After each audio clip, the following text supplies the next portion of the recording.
Hi everyone. So for the evening reflection, I guess I could suggest what you can reflect on is what is the power of fasting? Why did Jesus fast?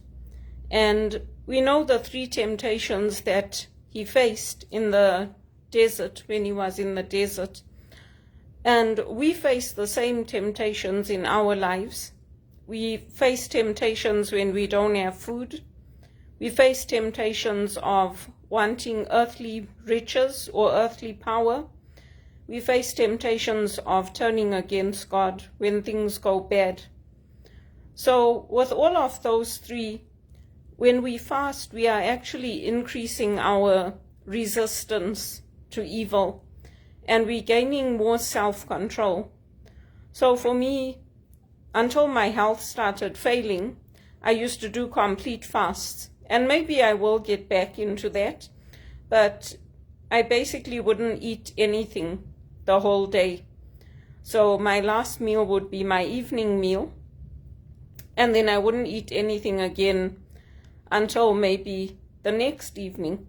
It depends how you fast and what you want to fast for. But it's always good to remember that fasting is not for the sake of it. It's not like to lose weight or something like that. You might lose weight as a result of it, but I've done fasts for years and I haven't lost any weight. Even with exercising and all that, I haven't lost any weight. So the main reason for fasting is to increase our spiritual strength and our spiritual gifts. And for me, since coming to Canada, I've had low wages, and that's meant I've missed out on many occasions, many family gatherings. And even when my sister used to invite my cousins who came from Dubai, my mom used to tell them I was working. I said to her, yeah, but I can take the day off and come because we hardly see each other. And now my sister's very far out, so I don't get to see her anyway. When she was in Milton, I used to make the effort. I used to go. And I used to tell them that I want to come and visit them.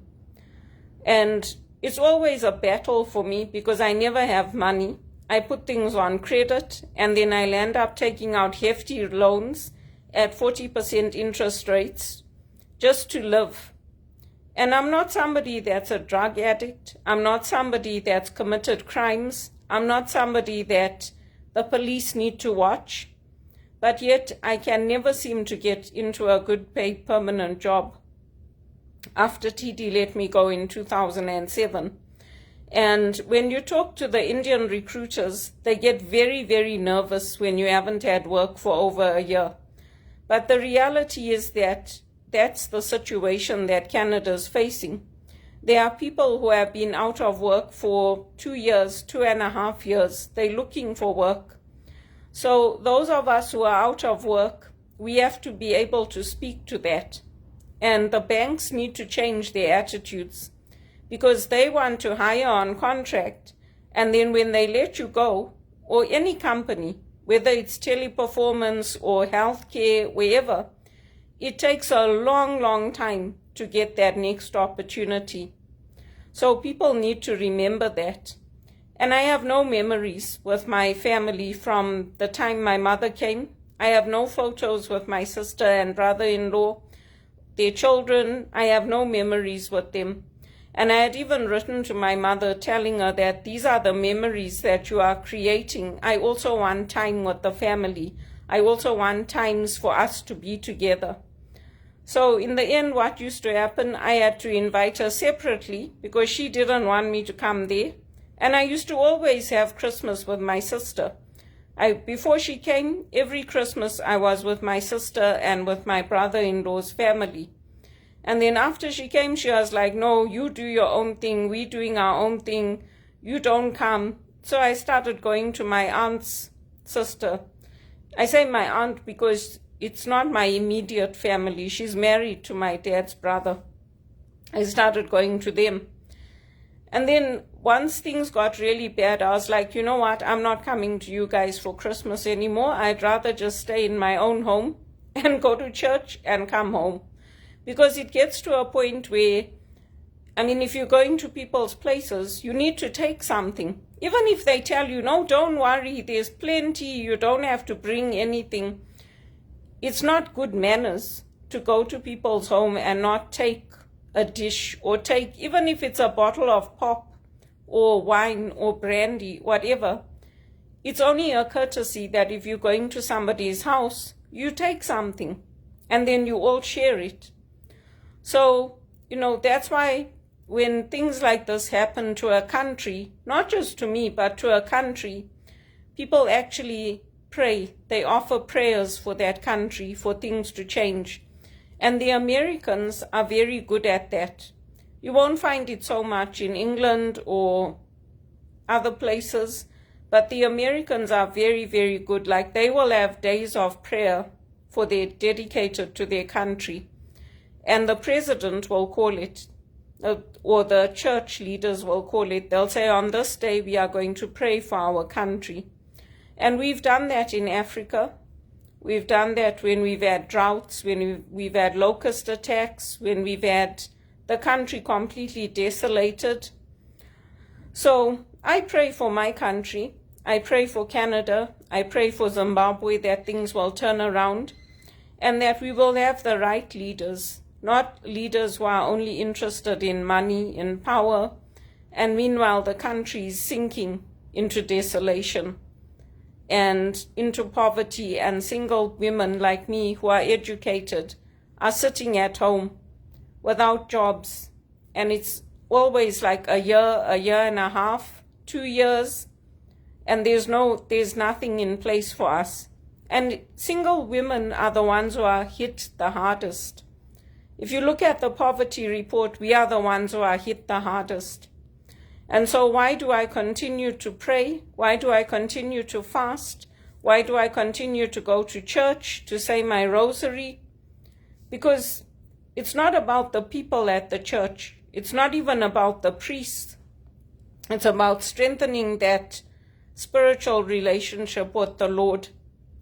And I've lost everything. I mean, when I came here, I was in England on a working holiday. I came here with nothing except the clothes on my back. And I rented a room in a house after I left my sister's place. I rented a room in a house at Lakeshore and Browns Line. And then I used to take the GO train into work. I had my own bathroom, and then I used to share the kitchen.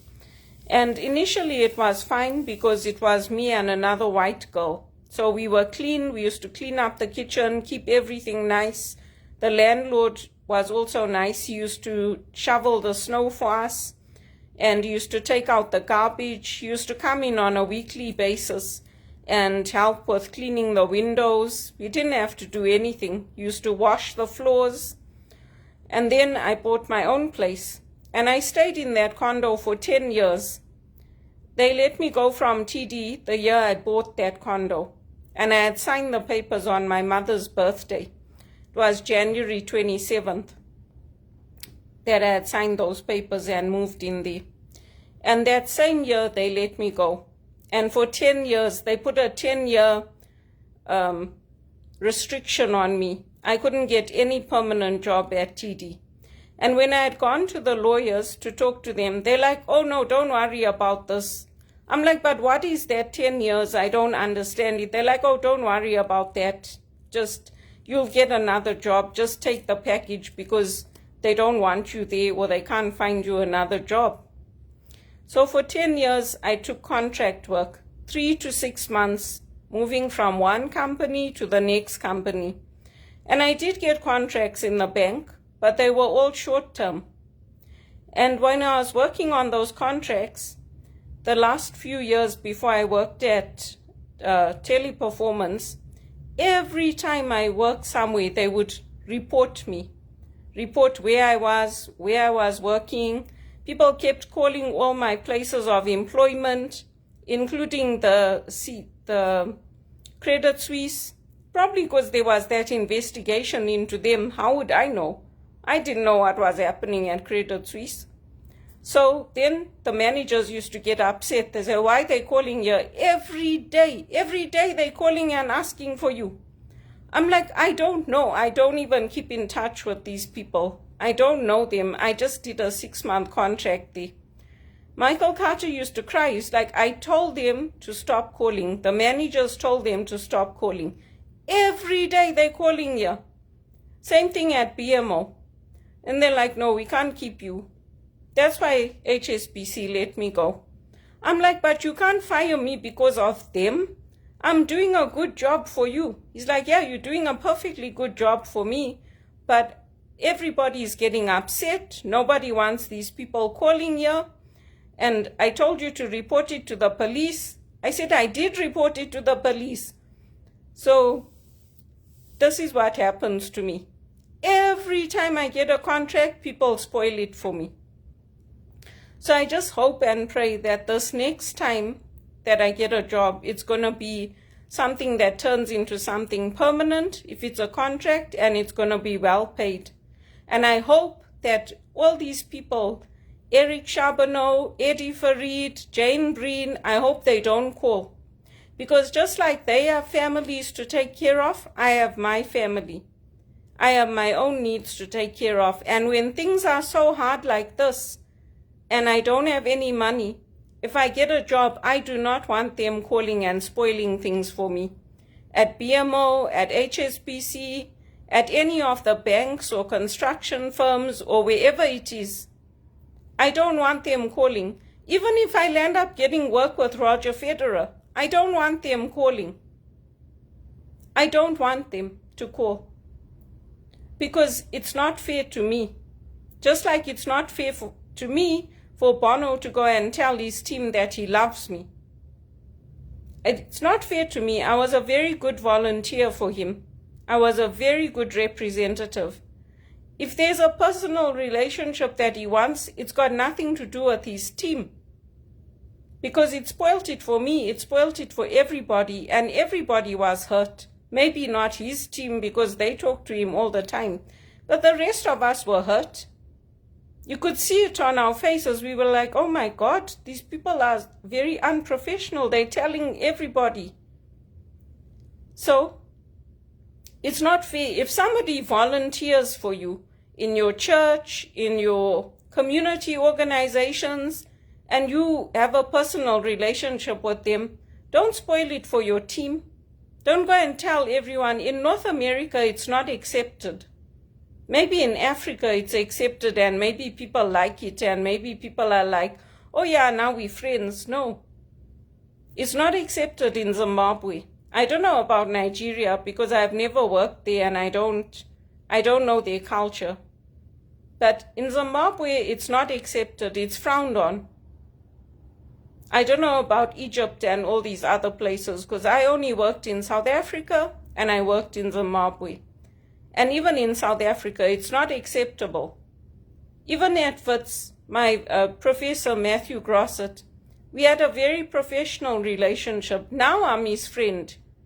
All these years later, I kept in touch with him. I went to see him when I went home. And he was very nice. It was nice to see him again after a long time. But those relationships have got nothing to do with anybody else. It's the same thing with Father Peter Knox. He's my friend, but I knew him for a long, long time before we became friends. A long time. He lived with us there at Trinity House, and Graham Fusion, and Anthony Egan, and Damien Howard. They were all my friends. But I knew them for a long time before we became friends. So my hope and my prayer is that God would continue to strengthen me in my spiritual walk with him, and that whichever job I get next, that is going to be good for me and that people won't spoil it for me. Because when I said no to being friends with Eddie Farid, I meant it. I meant it, and Nadia Tamsu knows it, and Mandy Rose knows it. I didn't tell them to call all my places of work and tell people, and people were laughing about it, making a big joke about it. It hurt me. It hurt me because he was earning 100 times more than me, first of all. Secondly, I was not treated as an equal. There's a power differential there. And thirdly, it hurt my family. And instead of them going after them, they came after me. They came after me and my family. That's what happened. So that's my prayer. This next job that I get, I hope that everybody will understand. I'm not coming from the Muslim culture. I don't belong to harems. I do not appreciate that culture, and I don't want it in my life. And in any organization, whether it's RBC or TD or CIBC, if those personal relationships develop between an executive assistant and a manager, they terminate the employment or they move them. Yes, people do work in the banks that are married and all that, but they don't work in the same department. They don't work together. It's not their company. Maybe a husband and wife can set up their own company and they can work together. But in other organizations, if there's that request for friendship, it doesn't happen. Even some of my friends got married. They used to work at TTC together. I went to their wedding. And they still connected with me on LinkedIn. But she moved on. My friend Amy Condon moved on. She didn't stay at TTC and she didn't want to. I don't hear from her anymore, but we work together on volunteering for HRPA. So that's my prayer, and it's also my request. If people are watching these videos and they know Eddie Farid and Nadia Tamsu and Eric Charbonneau and all these people and Ron Lloyd, I hope that they get the message to them that nobody wants them to keep calling and keep contacting my recruiters and keep contacting everyone, because it's my family's name that's getting spoiled, not theirs. Because they always say, oh, must have been her. She must have done something. I didn't. I didn't do anything. I just did my job at every place I worked and I went home. And I don't like people tracking me, following me, wanting to know when I go to Sting concerts. It's got nothing to do with them. I've always lived my life openly, and I've got a very good reputation in the banks, especially at BMO. BMO contacted their lawyers. When they found out what was happening to me, they were very upset. And it wasn't Jason Peel, so don't take it to Jason Peel. It was Linda Cruz. Because their lawyers sent me that cease and desist at home. I sent it to her to tell her what was happening, and she said, leave it with me. She took it to their lawyers. She was so offended at how they were treating me. So guys, in the future, do not think that we're there to be your friends. We're not. And if you want a personal relationship with someone, talk to them yourself. Talk to them, and if they say no, then accept it and let them go. Because we don't all come from the same culture. I have many friends who are Muslim. They respect my culture. I leave them alone. That's the way it works. Because our cultures are very, very different. They're very different. And even in the Kwekwe community in Zimbabwe, there's very few people that will marry into another culture. The Hindu culture or the Muslim culture when you're Christian. There's very few. So I'm telling the recruiters the truth. Teleperformance still have me as somebody they're looking for something for. But if I get another job, obviously I'm going to take it. They don't expect me to go and live in the tent or go and live on welfare. That's the last thing my managers want for me, including Michael Carter. Michael Carter told me when he let me go, he was sitting and crying. He said to me, if I get something else in the future, then I'll bring you back. It's not fair to me. I have worked tremendously hard to get where I am, just like Eric Charbonneau and Nadia Tamsu and Mandy Rose and Eddie Farid and all of them. I also deserve to have a good paid job and to come up in life. I deserve it. And if you think I'm lying, I'm not lying. All my managers told him, stop calling. She's not interested in a personal relationship with you.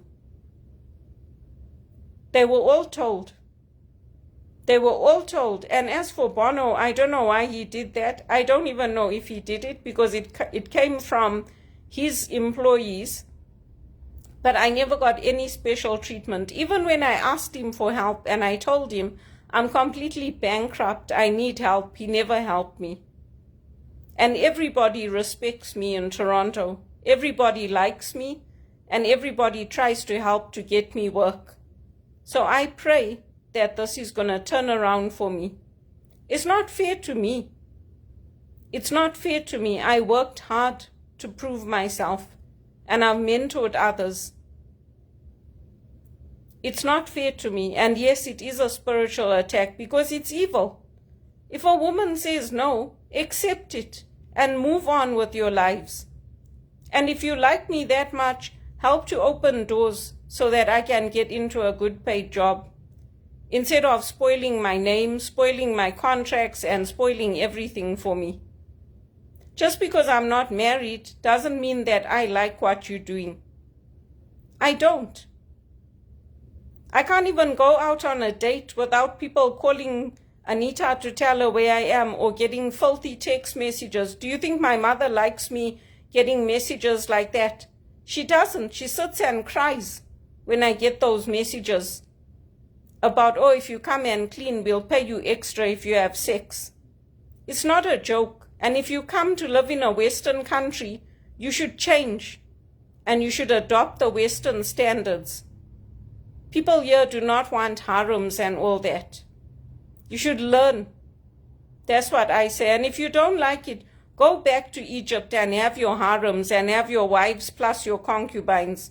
Because obviously your women want that. Many women don't, and that's why they leave and they come here from India and Pakistan and all these other countries, because they don't want it. And frankly, neither do I. And I hope the message goes through, because I've been out of work for a long, long, long time. And for me, my work is sacred. I do it unto the Lord, and people should know it. So reflect on why you're fasting and how you're fasting and what it means to you, because this is what it means to me. If I didn't have my faith, I'd be finished, completely finished.